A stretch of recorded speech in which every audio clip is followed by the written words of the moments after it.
we finally did it after a lot of back and forth last couple of weeks. How you doing? I'm doing pretty good. I can't complain. Just a lot going on, and frustrating times, but very good, happy times. It's just hard to, all our problems are high class, good problems, but well, they call that first world problems, right? First world, yeah, but it's hard not to, until I get them solved. It's hard not to. There seem to be problems, but it's like the COVID thing. It increased our business by over double, but yet it's made our lives, twice as many problems. So, Well, I'll start with that. I know over the last couple of years, watching all of your videos on your YouTube channel, I mean, I think it's about supply, right? I mean, you were not able to get the supply into, the vinyl supply over the last couple of years. Has been sort of a shortage there. I think you were mentioning. And how's that? We've never had any problem getting vinyl. Okay. We can only press so many records a day. And now we're having a problem getting jackets, and there's a problem with paper, which is just unbelievable. So you got the problem with paper and jackets, plus not being able to make enough records. It adds up to a problem, but we need to just focus and always remember that, quality is the most important thing. Quality is why people come to us. Quality is what people expect from us.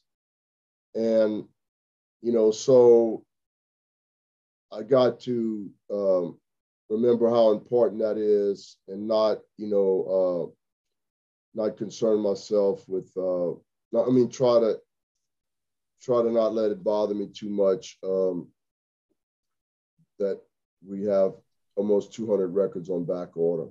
That's crazy. Obviously you've had to increase your staff as well the last 2 years with the pandemic. Like what is business looking like there? I mean, it must be nuts in terms of, dealing with that. Well, again, try not to get too political, but, you can't hire anybody anymore. You know what I mean? It's like our, and I don't care if it's New York, California, Tennessee, or Kansas, east to west, north to south. Somehow people aren't wanting to work anymore, and it's very difficult, to find people that really want to work. Where are you seeing in the next couple of years? I mean, you're sort of planning out sales and stuff. I mean, we know that vinyl has overtaken CDs in terms of sale. Do you see that continuing now as a company when you guys do your budgeting and looking at your sales forecast? I mean, you must see some interesting growth over the next couple of years. All I can say is put your wig on straight, because it's going to be a good, I'm just turned 60. I think the rest of my life is going to be filled with some killer vinyl. And we've just made some deals that we're going to be fine. We're going to be busy. We're just going to be busy. And, so it doesn't matter what anybody else does. Somebody else could get the Beatles. Somebody else could get Pink Floyd. We're going to be so busy doing what the two big announcements that are coming. We're just going to have to worry about ourselves and getting done what we've committed to do. We're not going to be able to, nothing anybody else is going to do is going to come in between what we committed to and what's going to happen. So again. Well, that's exciting. When will we expect those announcements? When do you think you'll be able to announce those next releases? You know when Analogue Productions street date is? No. You know when Analogue production street date is? No. The day the son of a bitch is ready. Not the Okay. day before, not the day after.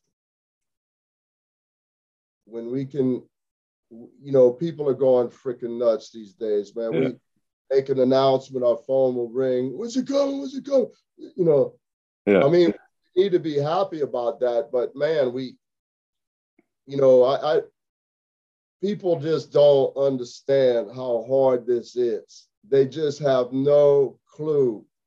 They could just sit at their keyboard and when is this? In fact, when people order records, the major labels order records from us, we'd like 20,000 of this record, click, push. They're working from home. You know, they're working from home in the, you know, 72 and clear, 72 degrees and clear. They type like 5 words and push send. And then when are we getting it? When are we getting it? We want 20,000 records. And then when are we getting it? You're like, dude, you're sitting at home pushing a keyboard. It's so easy to type, I need to order 20,000 records. Man, the work that's involved in getting them 20,000 good records pressing, quality record pressing, it's just unbelievable. You go in there and see people sweating, you know, problems one after the, you know, but anyway, that's my problem. I need to learn how to deal with it. Yeah. It's very hard and frustrating when people just don't know. If they really knew what we went through, man, they would really, I mean, I know they appreciate our products and the quality, and it shows in the pride that my employees have in what they're doing. And when the customer gets the final product, they recognize what it is they're getting. And we appreciate that. But anyway, we got good days to come, man. You know, it's well, like I mean, everything even, we've announced eventually comes out. And it will come out. But you know, we gotta just wait to like we have a UHQR on the press right now, but you know, we're gonna come on, tell the viewers what it is, Chad. Yeah, well, sorry.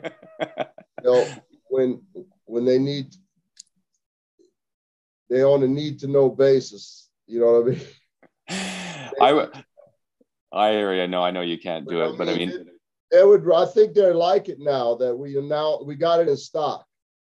So how many? Okay, so stop you right there. So the next UHQR, I mean, we don't know when it might be. You're pressing it right now. You're going to have a lot in stock. So basically, once you announce it, you can ship it sort of same day, right? We're not waiting around for it. Okay, right, that's excellent. That's excellent. And how many are being pressed to the next one? Good one. Good try. No, I'm just kidding. I'm not asking for the name of the album. Well, I mean, if I tell you how many, okay, we're gonna have a sufficient supply. Okay. I would just encourage people, if they want it, you know, buy now or cry later, man. That's all I can say. I think you should use the buy now, cry later as a tagline on your website. I agree with you. I agree with you, and I've got a lot of other sayings, but most of them might be a little dirty, but you know, they just like that, you know, or buy the best and you'll only cry once. Is this a Louisiana thing from your days in Louisiana? These are the sayings that you guys used, or what? Some of them maybe. But buy the best, you only cry once, man. That's my favorite thing. And you know, and the name of my label is Analogue Productions, man. We roll with analog masters. You know what I mean? I don't know. Tell our viewers about that. So you're not a digital guy. No, I mean, like, why digitize? Why not cut from the original master tape? You know, we fight for the original master tape. We pass on lot of titles that we can't find the tape.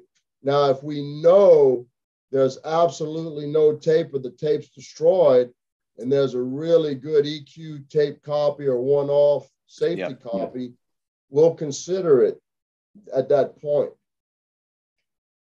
But, you know, honesty is the best policy, man. You know, we can show you how the sausage is made here. We take pictures. I mean, you can hear it in the product. You know, a lot of times, like when we were negotiating for the doors. I mean, to save a lot of long story. You know, when I first said, hey, we only want to do this if we can use the original masters, they said, yeah, no problem. That you know, but then we got to the end, they were like, no, we're going to send you the digital. And I'll never forget the manager of the doors reminded me that I said, you know, I explained everything like, hey, listen, before we even started negotiating, I said, original master analog tapes are no deal. He goes, yeah, I remember, but, you know, some other people. I said, well, he said, and he reminded me, he goes, the final thing I said to him was, dude, the name of my label is Analogue Productions. Yeah. You know, and I forgot I said that, but it's, so, you know, I'm hearing different things. Like, I mean, I know a lot of companies use one-offs, you know, because of their location and the different labels they're you know, but you know, this is my hobby, this is my passion, this is my love, this is my life. And, you know, there's only one way to do it, and is to do it right. And if you don't start from anything other than the original analog master, you're already compromised from the beginning, you know. And, you know, we have our own plating facility. You know, we can do one step if we want. I mean, the first record I ever reissued, 1989, was a one step. You know, I didn't know that. Which one was it? Well, it was called Massenet Le Cid. It was done, actually, it wasn't done on my label, but it was made for me on the existing label to my specifications. And I mean, it's a killer. So, and maybe even the Virgil Thompson plow that broke the plane. Anyway, if I ever was to do one steps, I'm just waiting for somebody to say that I copied, you know. So it's something that you might do in the future. I mean, we know the one steps, you know, they do sound pretty good. So, well, is it because the mastering, the recording was good and the mastering was good, and the pressing, you know, it's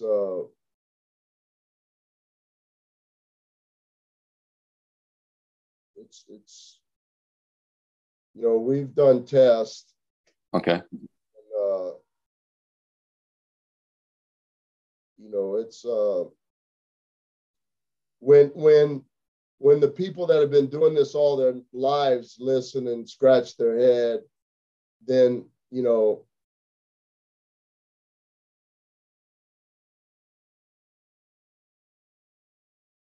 that's all I'll say. So where are we at with, I guess the last time I know the Miles Davis KOB kind of blew 45 RPM. Is that still on in the works? I know you were talking about releasing that. Sure is. Nice. Do we have an idea of how many you're going to press? 25,000. Wow. That's exciting. 25,000 of the mono like that. So there was a lot of people that, you know, was holding out for the 45. So, yeah. So we expect that maybe in the next year. Yeah. And one of my viewers had asked me, the Bill Evans box set, is that still in the works? Yep, sure is. It'll be shipping this summer. Oh my God, that's huge. For everybody to start, you know, we've had it available so many, you know, we had RTI press a box, Palace pressed a box, QRP pressed the box, and now we're going back to RTI. So, you know, it's like people just, I mean, I need to be happy about everybody wanting it and bothering us about it. But, you know, it's hard to have too much sympathy when you've had it available for so long, and people, they wait, you know, oh, I'm going to get it later, you know, and then they call you after it's gone. Oh, I've been meaning to buy it. It's like, you know, I've been doing this since '86. Yeah. And, you know, you just get tired of your friends calling you, oh, I meant to buy it. You know? Yeah, I meant to do a lot of things. So my question, I read this a lot on forums. They're like, Chad owns the metal for classic records. He owns all the metal. So he has the metal for all the old Led Zeppelin albums. Is he ever going to, you know, press them again? Can you tell the viewers what that means about owning the metal and what that actually means to you? Well, they said I own the metal of the Led Zeppelin. Yeah. Well, you know, you can't always believe everything you hear, especially from somebody that don't know what they're talking about. And that's why I have the source, the horse's mouth. Well, you know, we do have some metal from classic. Yeah. You know, we may have some metal from classic. We've used some metal from classic, like on the Kind of Blue, that was actually mastered from the original 3-track tape, which ain't ever going to be done again. And it sounds outstanding. Right. Like just AB ours against any, I'll just say any. AB, any of the records we've done against the original or any reissue. Yeah. Incredible. Just AB it. Yep. I mean, if you can't hear the difference, then you should always buy the cheaper version if you can't hear the difference. You know, you save yourself a lot of money. But yeah, I mean, we have some of the metal work from classic, and we've used some of the metal work, like on the Time Out, which was another direct from the track. If anybody ever tries to put that out, I mean, they're never going to come close on the Time Out. Never. They're going to embarrass themselves because Bernie knocked that thing out so far out the park.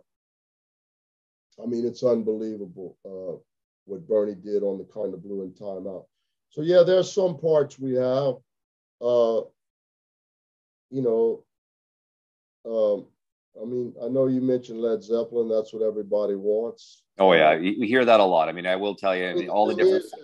You know, whether I have parts on some of the classic or not, I mean, if I don't have the rights to reissue the record, then I just might have some parts, but I don't have all the parts. And you know, so it's funny when you hear the things that people say, you know, and people assume a lot. You know, because I've done a few videos, like I hope the you know, Analogue Productions comes up with the 50th anniversary of Pink Floyd's you know, Dark Side of the Moon. I mean obviously that's next year. I think it's next March. We'll mark the 50th year. Have you heard anything about that?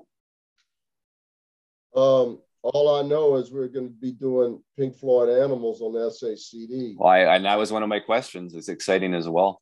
Now that's a question. I have another question. So you were working with James Guthrie on that one. So how does that work? If you're using it, he just basically sends you a DSD file or a high res file to basically press it to SACD. Like, how? Tell the viewers how that whole process works. Well, you know, James Guthrie used Doug Sachs for many years, and him and Doug worked together, and that's how I met James Guthrie. And he's fanatic. He's kind of like the gatekeeper of all the Pink Floyd masters, and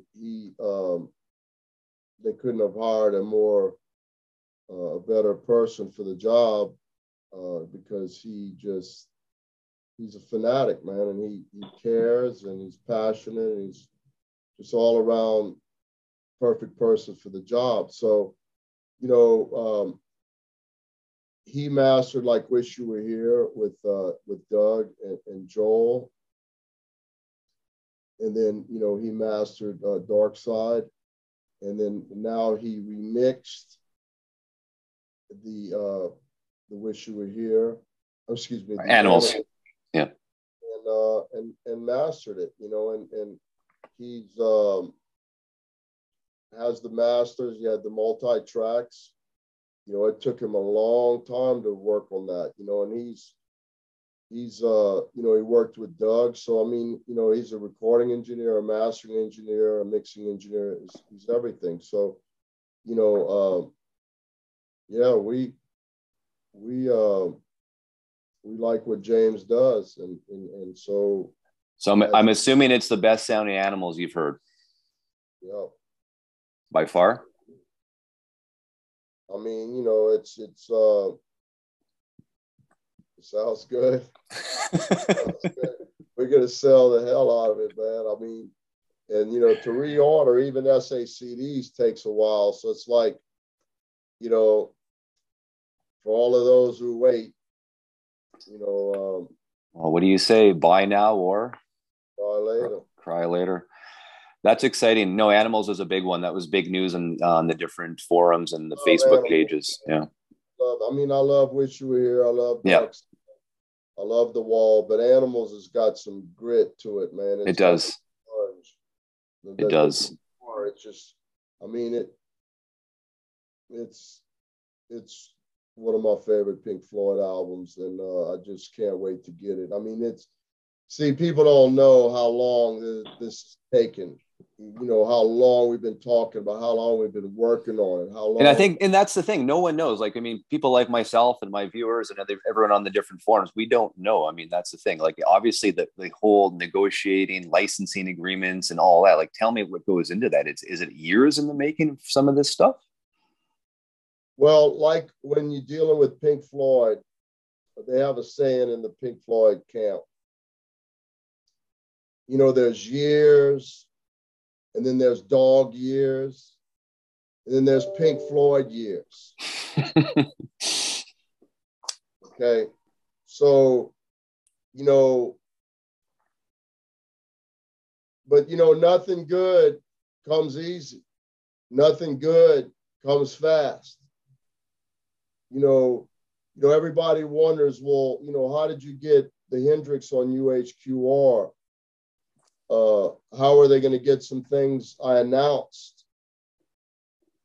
How are they going to get some of the things that I'm fixing to announce? How did I get that? And a lot of the other labels and a lot of people wonder why we were chosen or how did, and, you know, my answer will be, here's the guy's phone number, give him a call. It only took me 35 years. Right. It only took me 35 years of doing everything that I said I was going to do, and then doing it in the quality I said I was going to do it in.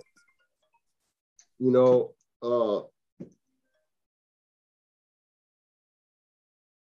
Don McInnes, I'll have to call him later, which gives me, it's a good time to mention that, you know, we've been so busy at QRP that we're going to have to start using RTI to help us press. And that's why, like the Bill Evans, for instance, the box set, it's 11 different records and it's 22 different discs at 45. Wow. And box sets, another thing that people don't realize is the box sets for a pressing plant is just, it's unbelievable how much work and how long, and you know, you have to press the same amount of each record, which is almost impossible. And so then you have if there's 11 different records, well, in this case, there's 22 records. So you can only make the amount of boxes for the one that's the shortest, meaning the fewest made. So then you have extra records of all those other 21 records. You know, it's, so the thing with RTI, what's good is they can press the record and we'll assemble them here. You know, which helps us try to, you know, they're a high quality pressing plant. We've been friends. We've used RTI since '89.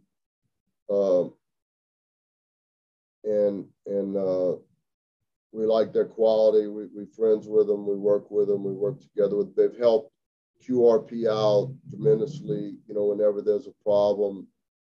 Don and Rick and Doran have always been very free with information about, you know, they just want better records. You know, they want, they're saving, you know, like we said, another one of our sayings that one of my employees came up with, saving the world from bad sound. I love it. Saving the world from bad sound. And, you know, they care. And so they have no problem sharing information and helping us. And so, again, that's a 35-year relationship. You know, you know, these young whippersnappers, they're going to have to get in line, man. These things don't happen overnight. It takes a lifetime of dedication to get to the position where we at, and showing people that you do what you say, you mean what you do, and, you know, vice versa. You know, it's well, it's like the old saying, right? It's like if everyone could do it, they would. Well, let me tell you something. All these people that are getting in the record pressing business, it's the hardest thing I've ever done. And Don, everybody warned me, it's twice as bad as I thought, or 3 times as bad as I thought. And they're all going to find out. But, you know, no matter what you tell somebody, I mean, I guess I'm glad I didn't listen. But boy, I tell you, and there was not much profit in it. You know, there's not, the only way that it makes sense is because we press our own stuff and we can sell our own stuff. If we didn't have our own records, we wouldn't have nothing to sell. So it helps us make product for, you know, while we're able to control the quality, we're able to have the product. Otherwise, we wouldn't have anything to sell. So it's a necessary thing. But as far as like making records for other people, it's you know, like selling a record for $3 to another label, you know, with all the cost of the vinyl, it's hard to make money. I'm really enjoying the prestige labels. I think you do. There's 50 titles, 20. I think it's what, 25 mono, 25 stereo. How has the sales in those been? I mean, those must be going flying out the door. It's unbelievable how this, I mean, we repress it and they're just gone. I mean, we had so many back orders that we're running out the jackets. That's another thing. People are so frustrated. Yeah. Hey, all we can do is press as many as we can. And when they're sold, they're sold. And then we have to wait for jackets. You know what I mean? And then we should let everyone know it's Stoughton that you're using for the printing, right? To print the jackets. Is that the company? Yes. Yeah. And your latest, the 2 Steely Dans that you just pressed, man, the jackets on those ones are beautiful. I mean, those absolutely, if you guys if my viewers haven't picked up the 2 latest Steely Dans that Analogue Productions have put out, check them out, because just the quality of the jackets is nothing like that out there. Yeah, you know, Stoughton does a good job. They're in the same position. They're way behind. You know, everybody's going to them because they want the highest quality. And, you know, all the Johnny-come-latelys are going to them. And, you know, we've recommended them to everybody that we've ever talked to. But, you know, that ends up costing us, because they, you know, like unlike QRP, we quit taking orders. When people call QRP to press a record, we say, sorry, we just can't do it. But some of the other people like Stoughton, and they can't turn down an order. They just can't do it. It's just, so that creates problems for us, but we're working on it. With this other series that are coming out, there's going to be so many records that we're going to do that I don't know if we're going to be able to depend on Stoughton, actually. So we're going to try to find sources that come in the same, that make jackets that are close. So some words of advice: don't get into the printing business. I think stay out of that one. Well, I'm buying a printing company. It's funny you said that. There's a 100-year-old company that has some awesome printing equipment, and we're buying it. Buying it. So it's another hard thing, and one of the hard things about it is hard to get the paper. Really? Yeah. But we're really buying the company because they've got like 50 awesome employees, and it's so hard to find good employees that I'm almost buying the company to get these high quality employees. So anyone that's living in Salina, Kansas, can basically put their resume into Analogue Productions and hopefully get a job. Is that what I'm hearing? Well, Acoustic Sounds. Yeah. Acoustic Sounds. Analogue Productions is just one of our companies. Yeah. We have a printing facility. We have a pressing facility. We have QRP's the pressing facility. Analogue Productions, the reissue label. We have Blue Heaven Studios, a recording studio. We bought Doug Sax's mastering lab. I think we were talking about James Guthrie, and yes, we ended up with Doug Sax mastering facility, and so we have a lot of long-lasting, good relationships with people that it's taken years to cultivate, and a lot of these big labels and big artists, they want to see track records, man. They're not just, this is some prized, it's their life and it's their prized material, They only want to see it done in the best light possible. Two of my favorite Prestige that you guys have, I have on an SAD. I mean, I'm sure you like this one. I mean, it's a good one. But, this is in mono. It's incredible. No, I know it's incredible, but Boss tenor, the Gene Ammons Boss tenor, the Lightning Hopkins going away, the saxophone Colossus. And Lightning Hopkins going away, is that not your favorite album? Yeah, it is. So let me ask you this. My viewers always want to know when I talk to people what their favorite albums are. So for Chad, Lightning Hopkins going away is your number one of all time. That would be your first pick. I mean, listen, it's a really hard thing to say, but I mean, I guess if I'm gonna, if I gotta pick one, I mean, sound quality, music. I mean, Lightning Hopkins is one of my favorite musicians. And then this was done by Rudy Van Gelder. Right. And the sound, and Kevin Gray mastered it. And I just come back from LA. I went to buy a record collection, and the guy reneged. I get to his doorstep. We've been talking about it for a year. Well, you were telling me about this last week, right? That's what you were. It's interesting. So what happened? The guy reneged, and I can understand that. But after a year of talking about it, give me a 24 hours heads up. And how big of a collection was this? It was all right, 7,000. Yeah. But I went to Detroit after and got a collection just as good, and the person was, was consistent in what they said. They weren't flaky. So, but anyway, while I was there, I went ahead, since I had 3 days with nothing to do in LA.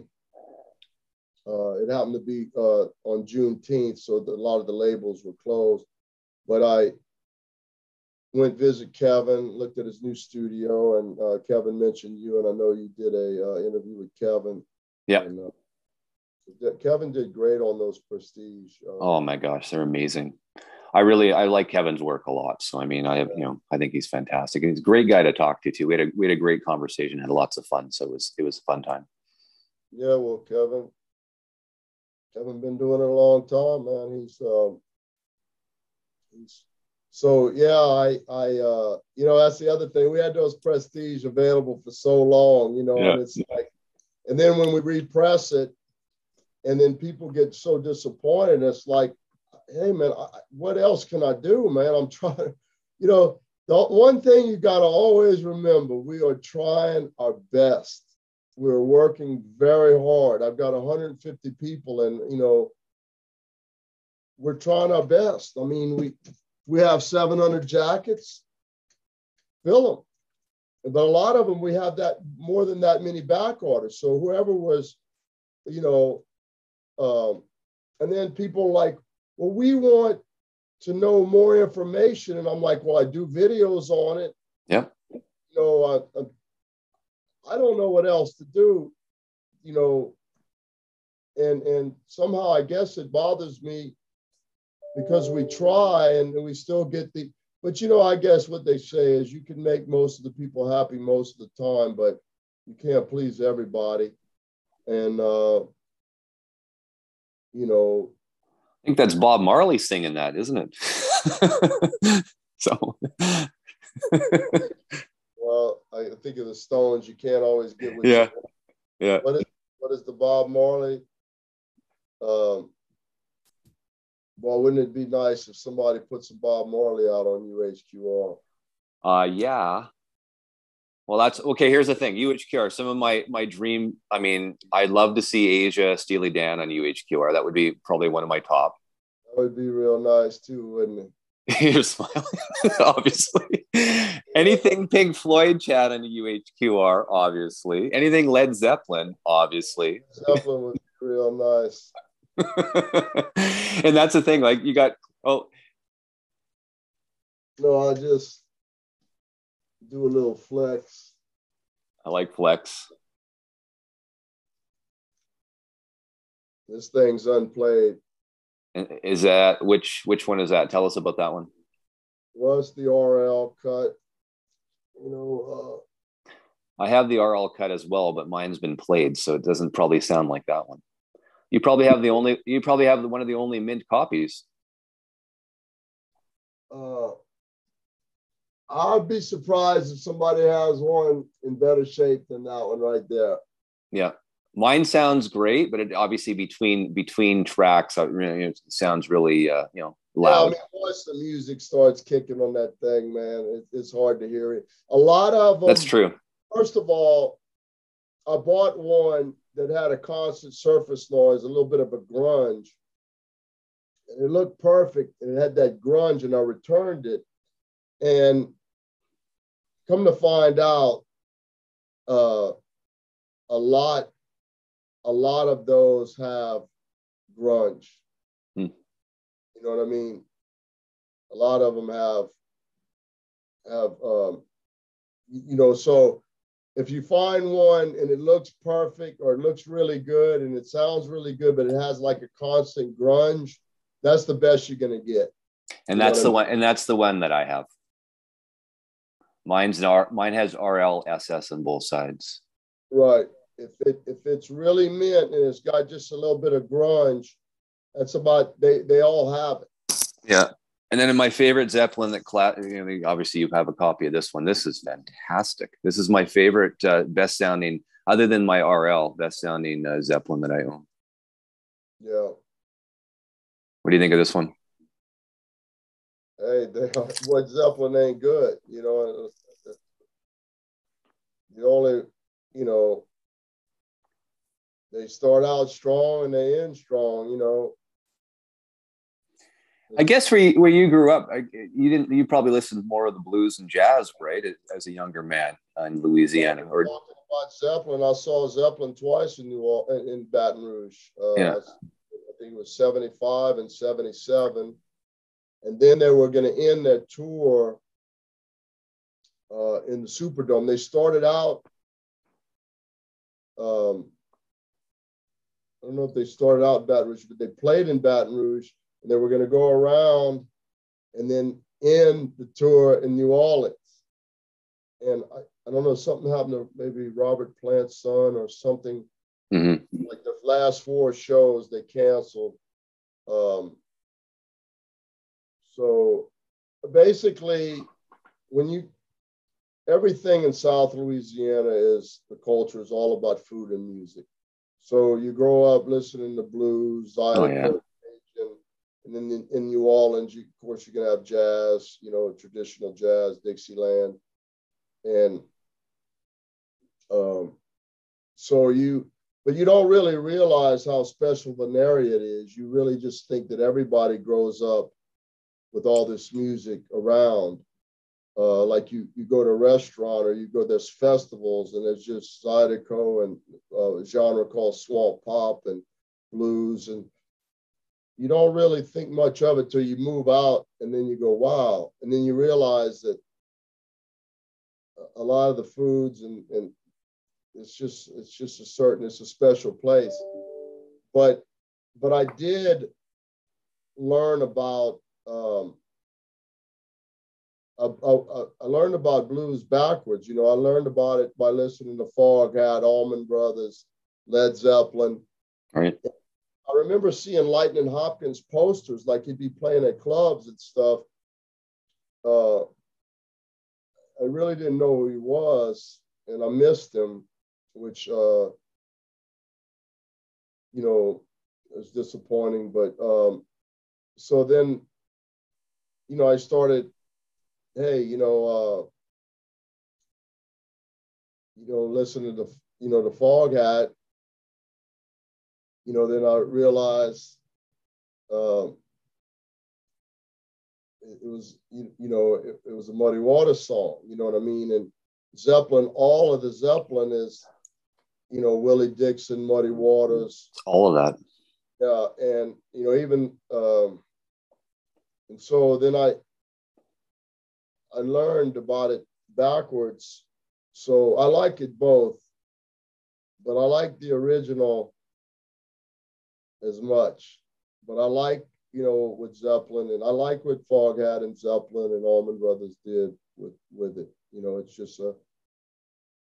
It's just another take on just classic lyrics, classic songs, And then I started recording the blues. I started hanging around with Hubert Sumlin, on the, who did the Killing Floor, which was what they call the Lemon Song on Zeppelin.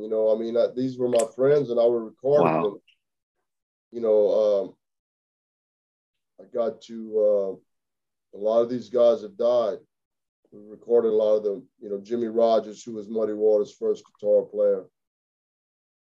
Howlin' Wolf, Hubert Sumlin, who was Howlin' Wolf's guitar player. Lazy Lester, Honey Boy Edwards. I could go on and on, that all the blues masters. Henry Gray, who was Howlin' Wolf's piano player, who's from Louisiana, and Pine Top Perkins. These people we recorded, I got to, so, we know a little bit about both of it, but we like both. Both the original and the remakes on a lot of it. Yeah, that's one of my bucket lists, going out to Louisiana for the music and the foods. You growing up with that, that's probably one of your big inspirations to where you are today, obviously, to be in this industry. That's probably where it all came from, I would assume. Well, I guess you're right. Yeah, that's when you're surrounded by it, then, you're immersed in it, and then you have history, and it's just more education. You just have more to, everybody there is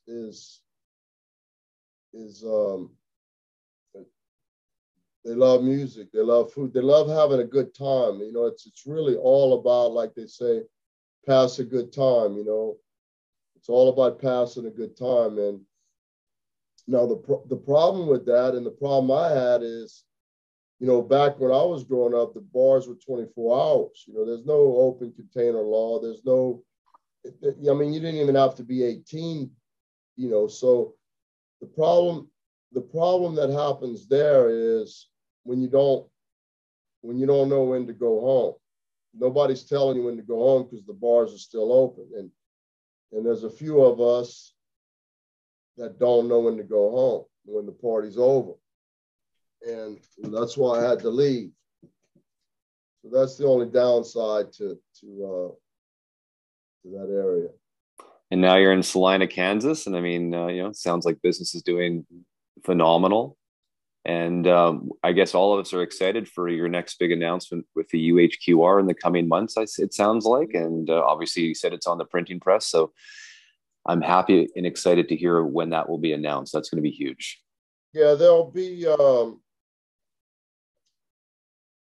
UHQR very soon, and there's the amount of really good titles that are already contracts on UHQR, some of the biggest jazz albums, you know what I mean? Like, wow.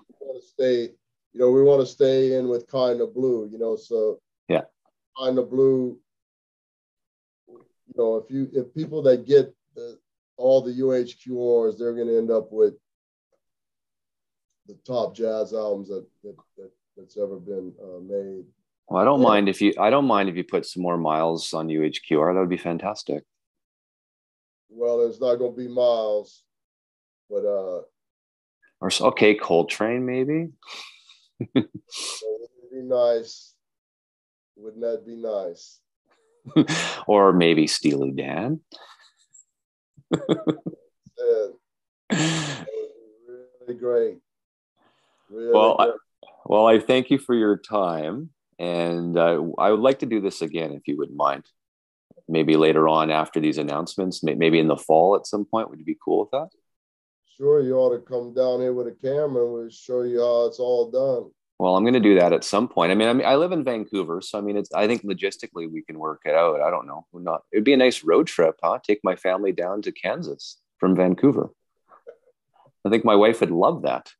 Yeah, I think what you ought to do is take your family on a cruise. Okay.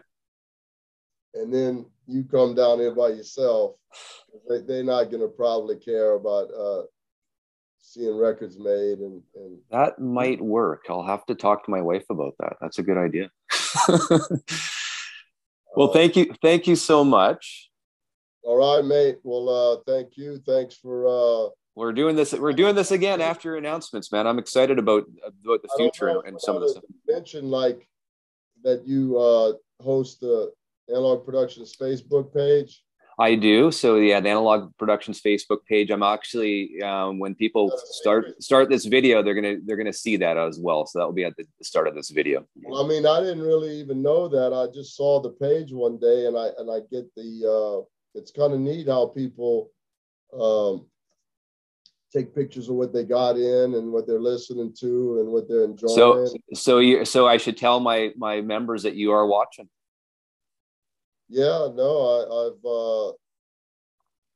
sometimes I'm like, man, I don't know how to comment or something, but I really, I've seen it and I like it. Thank you for doing that. Yeah, it's been lots of fun. It's been lots of fun. Great people, great members. And I mean, it's growing. I think we're almost at 5,000, if not around there. So it's growing. And it's only been, I think we started that maybe 6 months ago. It wasn't that long ago. I mean, I think you joined not long ago either, if I'm not mistaken. So thank you for that. Yeah, maybe that's how I see. Again, I didn't know who was responsible, and I'm just finding that out. So thank you, and thank all the people on that are. Yeah. And yeah, we've got other, some of my colleagues that are part of that as well. So they wanted to say hi today because I knew that I was going to be chatting with you. So I appreciate that and appreciate you going on my YouTube channel. And I've had some fun.